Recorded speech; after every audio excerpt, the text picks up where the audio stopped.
bilmagan odamga islomda gunoh qo'yilmaydi. Payg'ambar sollallohu alayhi vasallam sahih hadislarda aytadi, ummatimdan 3 ta gunoh ko'tarildi. 3 ta gunoh yozilmaydi. 3 ta gunoh borki, musulmon odam qilib qo'ysa shuni gunoh yozilmaydi. Qaysinisi? Al-xato va nisyan va mastuqiru alayh. Bir kishi bir gunohni qiladi, shuni gunohligini bilmay qilib yurgan ekan. Endi bilib qoldi. Bilgungacha qilgan gunohi yozilmaydi. Bilgandan keyingisi yoziladi. Ikkinchi gunohi an-nisyan.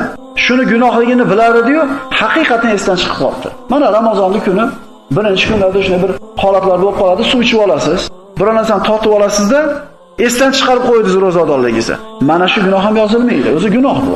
Uchinchisi, majbur bo'lib qolgan holatda qilgan gunohi ham yozilmaydi. Ya'ni ana shu och qolganda shoshqa go'shtdan bir o'lmaguncha yeyishlik yoki bir zarurat tug'ilib qoladigan bo'lsa, shu Alloh harom qilgan narsani iste'mol qilmasa, haqiqatan halokatga sabab bo'ladigan bo'lsa, majbur bo'lganda qilgan gunohi ham yozilmaydi.